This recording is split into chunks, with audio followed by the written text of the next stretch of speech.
यूनानियों की जानिब से कत्ल किए जाने वाले तमाम के तमाम डंकी बाज लोगों के बारे में दुनिया भर का मीडिया बात कर रहा है। जी हाँ दोस्तों, आपने बिल्कुल ठीक सुना। डंकी लगाने वाले ये तमाम जवान जो कि दुनिया के मुख्तलिफ इलाकों से थे, ये खुद ब खुद नहीं मरे बल्कि यूनानियों ने इन्हें डबोकर मारा है। तकरीबन 8 से 10 घंटे तक कश्ती पानी में खड़ी रही। ये अगले 20 साल भी खड़ी रहती तो ये डूब नहीं सकती थी, लेकिन यूनानी फौजियों ने जानबूझकर इस कश्ती को डबोया है और दुनिया भर के तमाम media outlets, even United Nations भी इस पर तहकीकात कर रहा है। दोस्तों, लफ्ज डंकी से शायद बहुत सारे लोग वाकिफ ना हो। पंजाब के इलाके गुजरात, गुजरांवाला, मंडी बहाउद्दीन, सियालकोट और अतराफ के अजला के लोग इस लफ्ज और इसके मतलब को बखूबी जानते होंगे। बलूचिस्तान, ईरान और टर्की के रास्ते पैदल या कंटेनरों में बंद होकर यूनान जाने को डंकी कहा नामचें जाता है। इसकी तल्ख हकीकत से वही लोग वाकिफ हैं जो आधे रास्ते से वापस आ जाते हैं या बहुत ही ज्यादा खुशकिस्मती से यूनान पहुंचने में कामयाब हो जाते हैं। पंजाब में नौजवान 9 से 10 लाख रुपए इंसानी स्मगलरों को देकर अपनी मौत का सौदा करने का सफर शुरू करते हैं। इन तमाम नौजवानों को पंजाब से कराची, रहीम यार खान या सादिकाबाद लाया जाता है और फिर यहाँ से इनके अजियतनाक सफर की कहानी शुरू हो जाती है। दोस्तों, डंकी के रस्तों के बारे में मैं आपको बताता चलूं कि ये कराची के रास्ते भी लगाई जाती है, ये बलूचिस्तान यानी कोयटा के इलाके से भी लगाई जाती है। जाहिर आप जानते हैं कि बलूचिस्तान का कैपिटल कोयटा एक ऐसा इलाका है जहां से बॉर्डर पार कराए जाने के बेशुमार रास्ते हैं।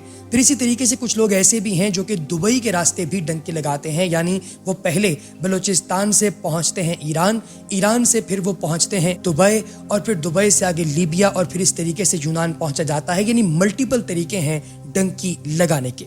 दोस्तों, इसी तरीके से अगर मैं बलूचिस्तान के रास्ते की बात करूं तो दाखिले के साथ ही बंद कंटेनर्स ट्रकों में सामान के नीचे या फिर बसों की साइड के खानों में इन लोगों को बंद करके ईरान बॉर्डर पर पहुंचाया जाता है। बॉर्डर पर एजेंट्स के कारिंदे इनकी जामे तलाशी लेते हैं और कागज नाम की एक भी चीज इनके पास नहीं रहने देते। करेंसी, शिनाख्ती कार्ड या इसकी फोटोकॉपी समेत कोई भी चीज उनके पास नहीं रहने दी जाती।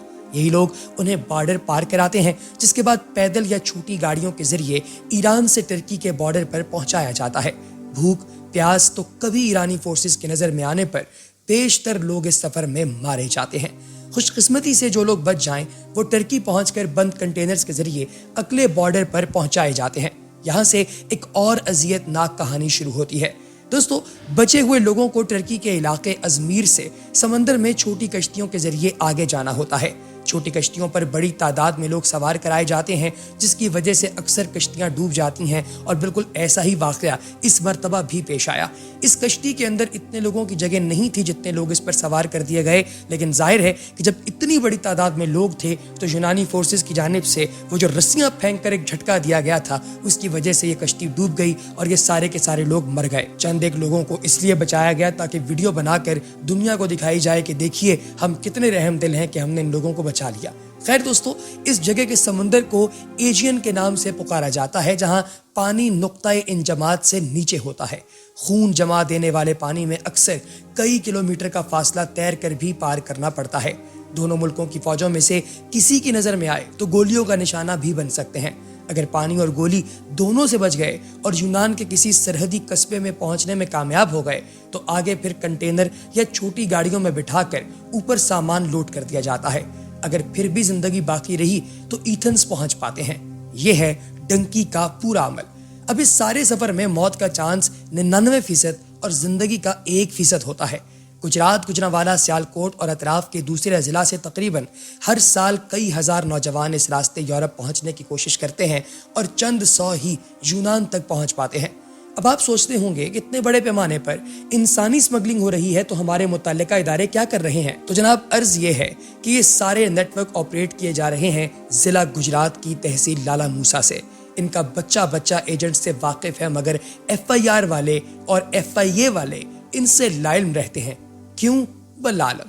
सानेहाए तुर्बत के बाद आंखें खोलने वाली हुकूमत और दूसरे इदारे इस वक्त भंग पीकर सोए होते हैं जब ये इंसानी स्मगलर खुलेआम ये काम कर रहे होते हैं।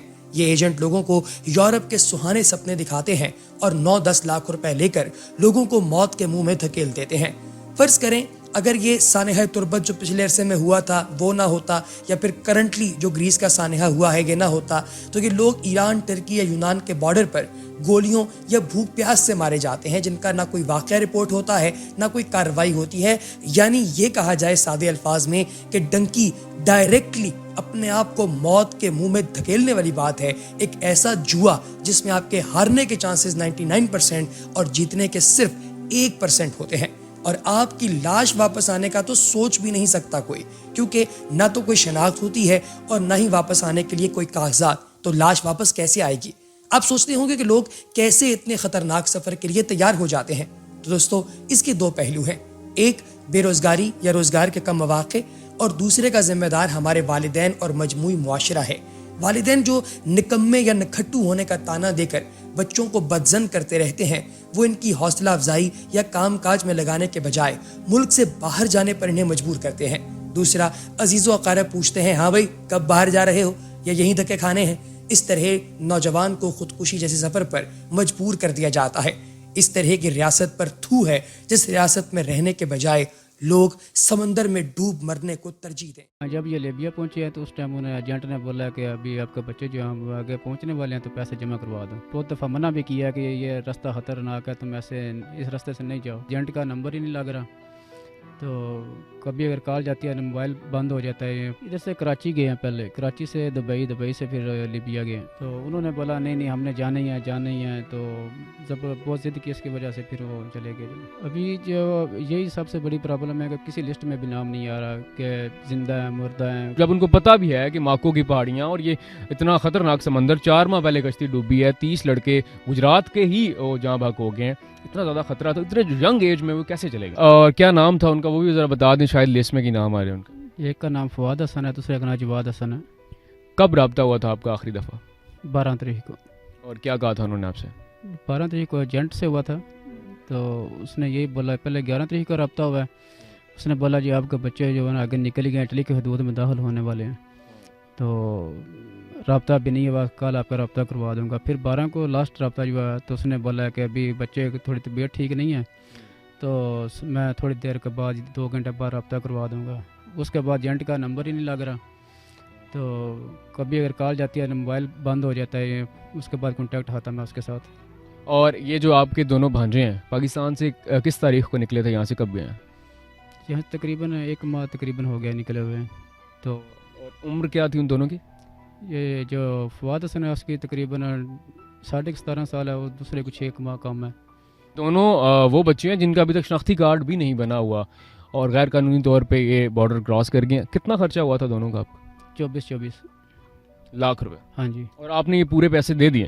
ہاں، جب یہ لیبیا پہنچے ہیں تو اس ٹائم انہیں ایجنٹ نے بولا کہ ابھی آپ کے بچے جو ہیں آگے پہنچنے والے ہیں تو پیسے جمع کروا دو۔